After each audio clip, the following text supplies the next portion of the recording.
Taylor Swift, because the reports have come out.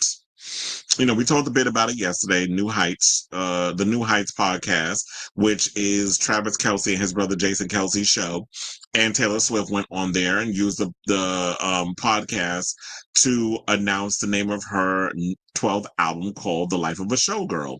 So we did talk about how the I heard the ratings was through the roof, but I didn't have the numbers. But the numbers came out yesterday, and they're pretty good. It got to the point where I didn't even know that they crashed YouTube because they were streaming, and they crashed it because the amount of people that were watching.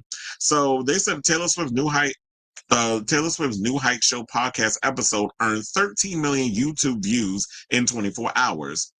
So they said the latest, according to the Hollywood Reporter, they said the latest episode of Travis and Jason Kelce's podcast, New Heights, exploded in popularity thanks to the duo's in-depth interview with Tay Tay.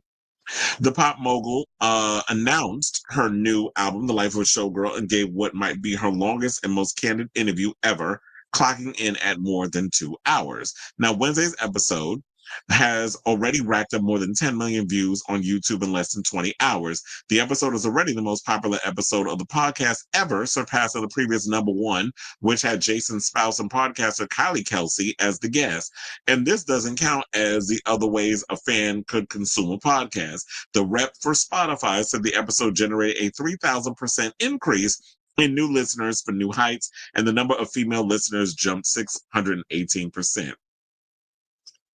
Comparing the YouTube views to podcast king Joe Rogan, he's been pretty much beat. He's not the podcast king, you know. Oh my God, what's the name of the political podcast that pretty much has beat him in the ratings? Where they're now number one. So Joe Rogan doesn't have. I mean, he's got a huge following, but his cachet ain't as big as they are here trying to make it. So they said the Taylor Swift episode would currently rank around the 50th most popular Joe Rogan episode ever. Now, Rogan's biggest episode on YouTube was a discussion about UFOs with Bob Lazar and Jeremy Corbell, which had 64 million views, followed by Rogan's interview with Donald Trump last fall with 59 million. New Heights often ranks as a top 10 podcast, while Rogan's JRE is often number one, and it will be interesting to see if Heights moves into the top spot for a week, especially since the Swift episode is still racking up views. The numbers also come despite the live stream seemingly crashing near the end of the podcast around the time when Swift pulled out her new album cover to show her fans. It probably was because, when you are live streaming, kind of like when I am now, depending on whichever topic that you're doing, I will see like right now, I can definitely see it like when the numbers are going up and when they go down, people popping in, like it just went up.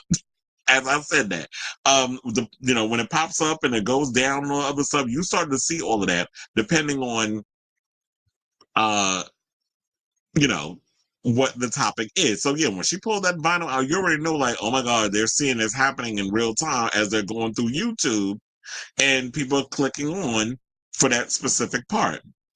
So they said, when she showed her fans the album covers, they said, quote, "We hit a glitch, but we'll be back shortly," the New Heights X account posted, before later tweeting, "Shout out to all the 92 percenters and Swifties who actually helping us break the internet."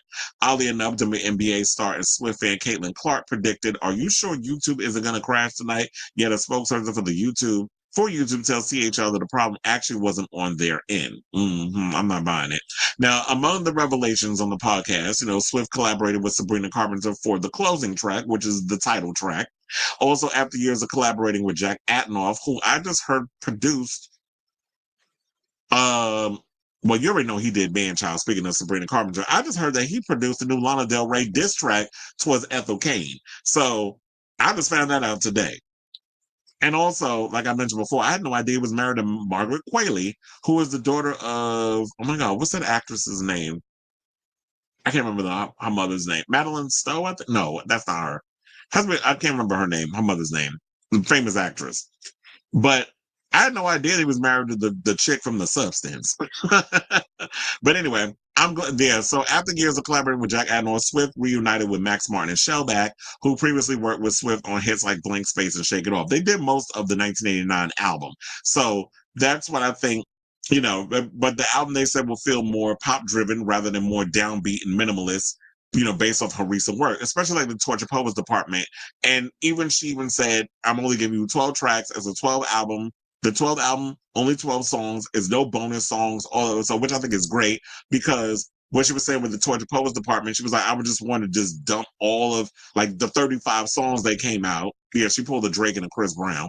I'm gonna give you every single thought, feeling, whatever the case you want to know of what I was feeling and what I was going through, all in one album.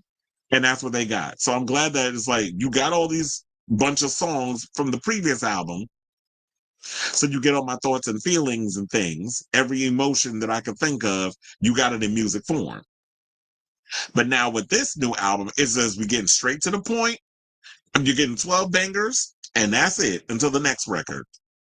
And hopefully after this, and this is no shade, that you actually take the time to kind of just put this album out, maybe do a tour. She probably will do a tour, and then keep it moving and take a break.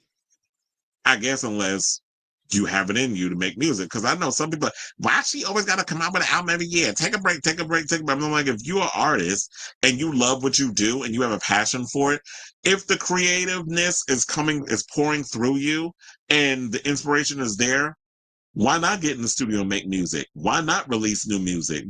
There's no rules when it comes to when and how long you should take to release an album.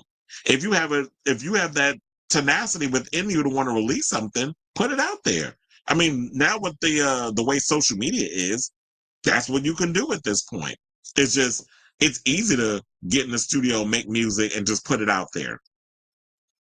So now they say it just comes from the most infectiously joyful, wild, dramatic space I was in my life. And so, I guess this was when, she was on the tour, and that feeling that she was getting when she was on tour, plus how happy she is in her relationship with Travis, and all of that is pouring, and all of that is in the album. So that's what y'all gonna get when it come out. So good luck to you, Tay Tay, and congratulations to the Kelce brothers for, getting her on their show. And instead of her having to go on some major show like an Extra Access Hollywood or one of those, or call her daddy, she went over there to the Kelces and gave them the exclusive and helped them not only break the internet, but shoot up in the ratings.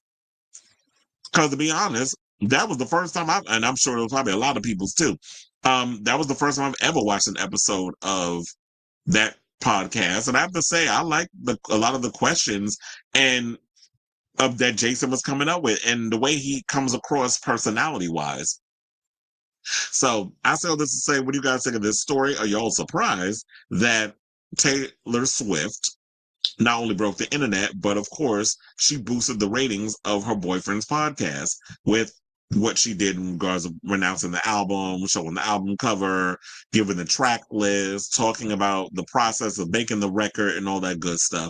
So I definitely want to hear from y'all. Let me know what your thoughts are on this story in the comments down below.